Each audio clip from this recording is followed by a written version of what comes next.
નમસ્કાર મિત્રો, chapter 14 chemistry standard 12 ગયા વખત સુધી ડાયસેકેરાઇડ સુધી ભણ્યા હતા અને ડાયસેકેરાઇડના 3 ઉદાહરણો સ્ટડી કર્યો હતો.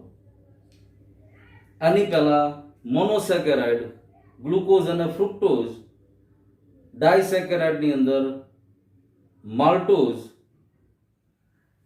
કયા બે મોનોસેકેરાઇડ થી બન્યો બરાબર યાદ કરો એટલે આખું સ્ટ્રક્ચર અથવા બંધારણ યાદ આવી જશે. બીજું, માલ્ટોઝની સાથે સાથે ભણ્યા હતા સૌથી પહેલા કે જેમાં બંને મોનોસેકેરાઇડ ગ્લુકોઝ અને ફ્રુક્ટોઝ હતા. Yes, sucrose. એમ આવા 3 ડાયસેકેરાઇડ ભણ્યા આપણે. અને સુક્રોઝમાં ખાસ યાદ રાખવા જેવી બાબત હતી નોન રિડ્યુસિંગ સુગર અને પ્રતિ શર્કરા અથવા ઇન્વર્ટ સુગર. હવે આગળ કાર્બોહાઈડ્રેટનો છેલ્લો ટોપિક પોલીસેકેરાઇડ. વર્ગીકરણ ભણ્યા હતા ત્યારે ભણ્યા હતા કે ભાઈ પોલીસેકેરાઇડ એટલે શું, તો કે જેના જળ વિભાજનના અંતે ઘણા બધા મોનોસેકેરાઇડના એકમો પ્રાપ્ત થાય તો એવા અણુઓ પોલીસેકેરાઇડ અણુઓ છે. એમાંનો પહેલો પોલીસેકેરાઇડ આપણે ભણીએ છીએ સ્ટાર્ચ.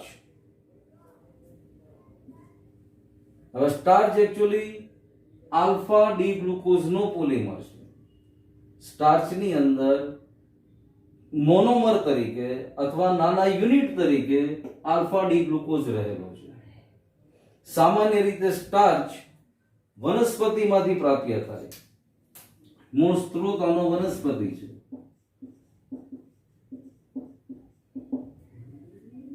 આ વનસ્પતિમાં ફળ, શાકભાજી, કંદમૂળ વગેરેની અંદર સ્ટાર્ચ સહેલાઈથી પ્રાપ્ય બને છે. હવે ખરેખર સ્ટાર્ચ બે અલગ અલગ એકમો છે. મૂળ ગ્લુકોઝ જ, પણ એક એમાઇલોઝ અને બીજું એમાઇલોપેક્ટિન થી બનેલો છે. એમાઇલોઝ અને એમાઇલોપેક્ટિન આ બંને એકબીજાથી અલગ રીતનું બંધારણ ધરાવે છે. એમાઇલોઝ પાણીમાં દ્રાવ્ય છે, સોલ્યુબલ ઇન વોટર, અને સ્ટાર્ચની અંદર આશરે 15 થી 20% જેટલો ભાગ એમાઇલોઝનો હોય. 15 થી 20% એમાઇલોઝ હોય, જ્યારે એમાઇલોપેક્ટિન જો તો બાકીનો ભાગ 80 થી 85% સ્ટાર્ચમાં એમાઇલોપેક્ટિન રહેલો છે. એમાઇલોઝ પાણીમાં દ્રાવ્ય છે, એમાઇલોપેક્ટિન પાણીમાં અદ્રાવ્ય છે. જો આખા ડિફરન્સીસ તફાવતો બનતા જાય છે. બીજું, 200 થી 1000 જેટલી આલ્ફા ડી પ્લસ ગ્લુકોઝની લાંબી સરળ શૃંખલા છે. શાખાવિહીન, સરળ મતલબ બ્રાન્ચીસ નથી આમાં, સીધી સરળ શૃંખલાથી ગ્લુકોઝના એક એકમ બીજા એકમની સાથે C1 C4 ની સાથે ગ્લાયકોસિડિક બંધ કે ગ્લાયકોસિડિક સાંકળથી જોડાયેલા છે. C1 C4 પાછો C1 C4 C1 C4 એવી રીતે એમાઇલોઝનું બંધારણ છે. આ બંધારણ મેં ચાઈને અહીંયા દોર્યું નથી. ગયા વખતના પીરિયડમાં તમને કીધું હતું કે આ બંધારણ તમારે જાતે દોરવાના છે. કારણ સ્પષ્ટ છે, કેટલા બધા બંધારણ દોર્યા પછી C1 C4 ને સહેલાઈથી આલ્ફા ડી પ્લસ ગ્લુકોઝને તમે દોરી શકશો. એટલે C1 C4 C1 C4 એવી રીતની શાખાવિહીન લાંબી સરળ શૃંખલા એમાઇલોઝની બનશે. એની સામે એમાઇલોપેક્ટિન તો આ સરળ અને સાથે બ્રાન્ચીસ એમ બંને પ્રકારનું બંધારણ ધરાવે છે. સરળ એટલે આની જેવી સરળ શૃંખલા અને પાછું બીજા ગ્લુકોઝની સાથે બ્રાન્ચ પણ બનતી જાય, શાખા પણ બનતી જાય. સરળ જેટલા કાર્બન છે આની જેમ જ ગ્લુકોઝમાં C1 C4 સરળ શૃંખલામાં ગોઠવાયેલા, અને જ્યાં બ્રાન્ચ બને C1 થી C6 થી શાખા બને. એટલે આવી રીતે આખું સ્ટાર્ચનું બંધારણ છે. બેના બંધારણમાં માત્ર આલ્ફા ડી પ્લસ ગ્લુકોઝ છે, એટલે સહેલાઈથી દોરી શકાય. સ્ટાર્ચ પછીનો બીજો પોલીસેકેરાઇડ આપણે જે ભણવાની સેલ્યુલોઝ છે. સેલ્યુલોઝ અને પછી ગ્લાયકોજન છે.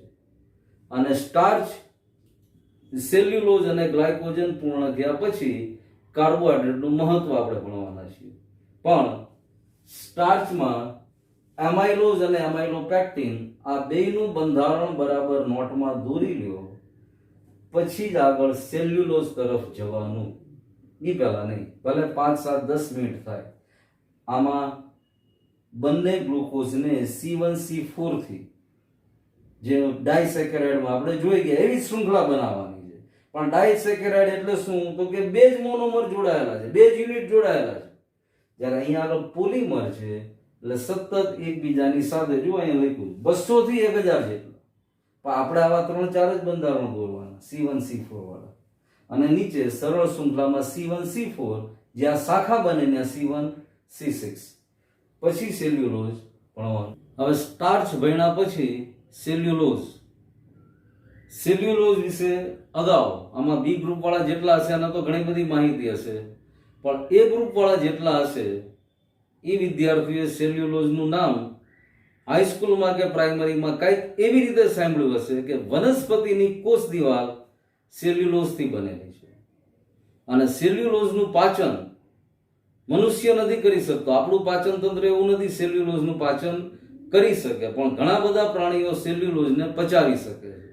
તો સેલ્યુલોઝ વનસ્પતિમાં વિપુલ પ્રમાણમાં જોવા મળે છે, ખૂબ જ પ્રમાણમાં.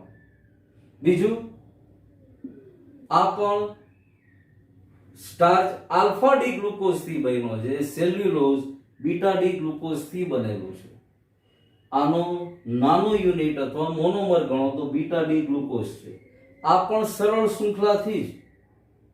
અને સ્ટાર્ચમાં જેમ એમાઇલોઝ ને એમાઇલોપેક્ટિન એવું નહીં, આમાં C1C4 ની ગ્લાયકોસિડિક સાંકળ અને માત્ર બીટા ડી ગ્લુકોઝ એકબીજાની સાથે C1C4 ગ્લાયકોસિડિક સાંકળથી જોડાયેલા છે.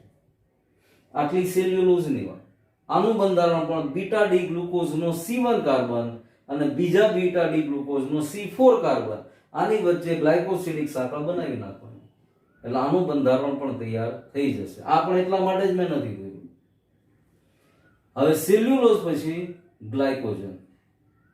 ગ્લાયકોજન આપણા શરીરમાં, ખાસ કરીને પ્રાણી શરીરમાં બહુ મહત્વનો ભાગ ભજવે છે. એને પ્રાણીજ સ્ટાર્ચ તરીકે પણ ઓળખાય છે, કારણ કે આનું બંધારણ એમાઇલોપેક્ટિન થી બનેલું છે. એમાઇલોપેક્ટિન જેવું જ બંધારણ છે. પહેલું, કાર્બોહાઈડ્રેટ ગ્લાયકોજન તરીકે સંગ્રહાય છે પ્રાણી શરીરમાં. કાર્બોહાઈડ્રેટ ગ્લાયકોજનના સ્વરૂપમાં પ્રાણીઓના શરીરમાં સંગ્રહાય છે, સ્ટોર થાય છે. બીજું, હમણાં જ કીધું એમાઇલોપેક્ટિન જેવું બંધારણ છે. સામાન્ય રીતે પ્રાણીઓના લીવરમાં, મતલબ યકૃત, મગજ અને મસલ્સ કે સ્નાયુઓમાં હાજર હોય છે. એમાઇલોપેક્ટિન કરતા આની બ્રાન્ચીસ અથવા શાખાઓ વધારે હોય છે. સામાન્ય રીતે જ્યારે આપણા બોડીને ગ્લુકોઝની જરૂર પડે ત્યારે ગ્લાયકોજન માંથી ગ્લુકોઝ આપણા શરીરમાં નિર્માણ પામે છે, ચોક્કસ ઉત્સેચકો અથવા એન્ઝાઇમ્સની હાજરીમાં. ચોક્કસ ઉત્સેચકો ગ્લાયકોજનનું ગ્લુકોઝમાં રૂપાંતરણ આપણા બોડીમાં જ્યારે જરૂર પડે ત્યારે કરી આપે છે. આમ ગ્લાયકોજન પ્રાણી શરીર માટે ખૂબ જ મહત્વનો કાર્બોહાઈડ્રેટ છે, કાર્બોહાઈડ્રેટનું જ સ્વરૂપ છે. તો આ ત્રણ, સ્ટાર્ચ, સેલ્યુલોઝ અને ગ્લાયકોજન, આ ત્રણ પોલિસેકેરાઇડના ઉદાહરણ થયા.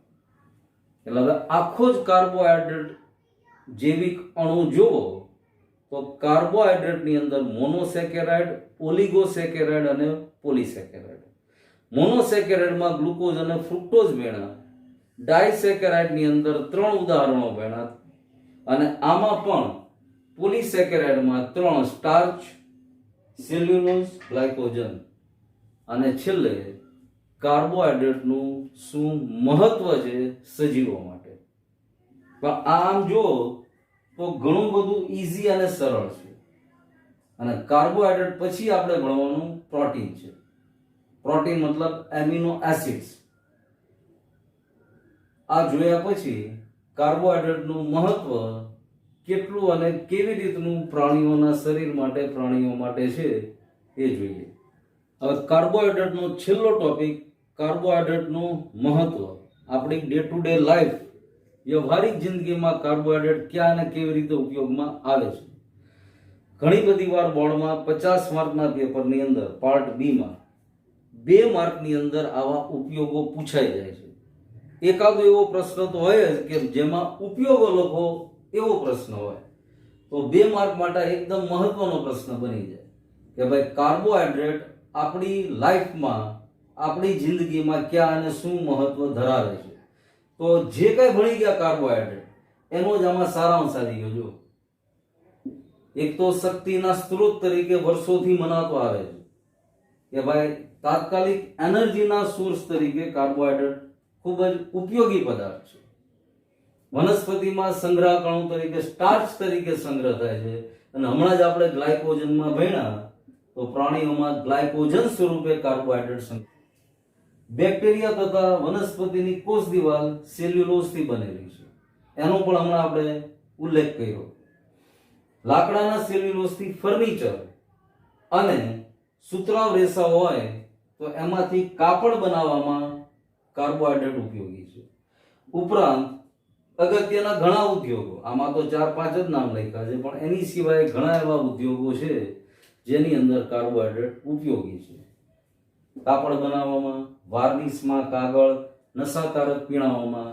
યાદ કરો, સુક્રોઝ અથવા ખાંડનું દ્રાવણ મોલાસીસ, એમાંથી ગ્લુકોઝ અને ફ્રુક્ટોઝ, અને એની આગળ આથવણની ક્રિયા, અને આથવણની ક્રિયાથી બનતો આલ્કોહોલ મતલબ ઇથેનોલ. આલ્કોહોલમાં સ્પેશિયલ ઇથેનોલ કે જે નશાકારક પીણા તરીકે વપરાય છે વ્યવહારિક જિંદગીમાં. તો આ કાર્બોહાઈડ્રેટના મહત્વ વિશે ભણ્યા. હવે આખો જૈવિક અણુનો ટોપિક બદલાય અને ન્યુક્લિક એસિડ મતલબ પ્રોટીન અને એમિનો એસિડ ઉપર જાય છે. હવે પ્રોટીન વિશે આપણે ભણવાનું છે, અને પ્રોટીન પણ આપણા શરીરનો ખૂબ જ અગત્યનો એક ઘટક છે. જેમ કાર્બોહાઈડ્રેટ છે એવી જ રીતે પ્રોટીન પણ ખૂબ જ અગત્યનો ઘટક છે. હમણાં શરૂઆતમાં જ, આ પાઠની શરૂઆતમાં જ આપણે ચર્ચા કરી હતી કે આપણા શરીરમાં રહેલા જે અગત્યના ઘટકો છે એના વિશે જ આપણે આ પાઠમાં ભણવાનું છે. એમાં કાર્બોહાઈડ્રેટ ભણ્યા, પ્રોટીન, વિટામિન, આ બધું ભણવાનું છે. પણ આની પછી પ્રોટીન આપણે ભણીએ છીએ.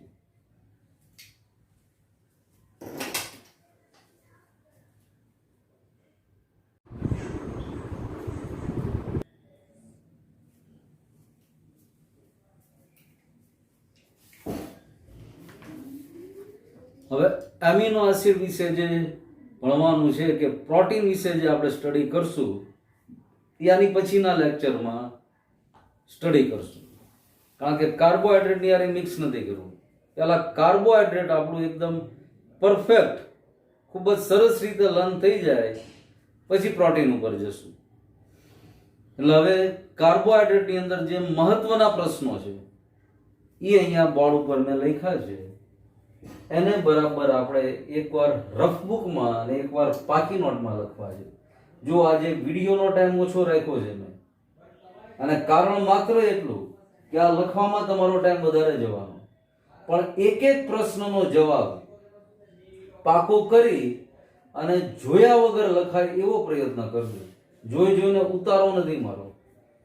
બધા જ સરળ પ્રશ્નો છે, અને આમાંથી આ એક છેલ્લા પ્રશ્ન સિવાય, છેલ્લા 2 પ્રશ્ન સિવાય બાકીના બધા પ્રશ્નો તો આની પહેલા પણ હોમવર્કમાં આપી દીધેલા છે. કાર્બોહાઈડ્રેટનું ક્લાસિફિકેશન, વર્ગીકરણ, મોનોસેકેરાઇડ, ઓલિગોસેકેરાઇડ, પોલિસેકેરાઇડ. મોનોસેકેરાઇડ વિશે ટૂંકમાં માહિતી. ગ્લુકોઝનું બંધારણ. અહીંયા ફ્રુક્ટોઝનું મેં નથી પૂછ્યું, અત્યારે ખાલી ગ્લુકોઝનું જ પૂછ્યું છે. આમાં ગ્લુકોઝનું બરાબર આવડશે એટલે ફ્રુક્ટોઝ આપોઆપ આવડી જશે. ગ્લુકોઝનું બંધારણ રાસાયણિક પ્રક્રિયાના આધારે જે આપણે લખ્યું હતું, અને એનું ચક્રીય બંધારણ પણ. બંને એક જ સાથે તમારે લખવાના છે. ડી-એલ સંકેત પદ્ધતિ વિશેની ટૂંકમાં માહિતી આપવાની, એકાદું ઉદાહરણ પણ લખવાનું. સુક્રોઝ, માલ્ટોઝ અને લેક્ટોઝ ત્રણેય ડાયસેકેરાઇડ્સ, એના ઉપર નોંધ લખવાની અને સુક્રોઝમાં ખાસ સમજાવવાનું નોન રિડ્યુસિંગ સુગર છે, ઉપરાંત સુક્રોઝ પ્રતિપ શર્કરા પણ છે. પછી પોલિસેકેરાઇડ જસ્ટ હમણાં આપણે ભણ્યા, આના ખાલી બંધારણ દોરી નાખશો તો પણ ચાલશે. ચલો, મને પોલિસેકેરાઇડ ની અંદર સ્ટાર્ચનું, એમાઇલોઝ, એમાઇલોપેક્ટિન અને સેલ્યુલોઝ, ગ્લાયકોજન તો એમાઇલોપેક્ટિન જેવું જ છે, એટલે ટેક્સ્ટ બુકમાં એનું બંધારણ નથી આપ્યું, ખાલી બે જ બંધારણ ઈ દોરી નાખવાનું.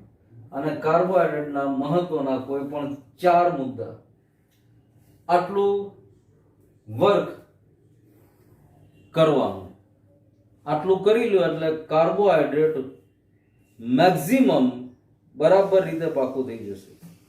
નાના પછીના પીરિયડમાં આપણે પ્રોટીન, એમિનો એસિડ એના વિશે ભણશું.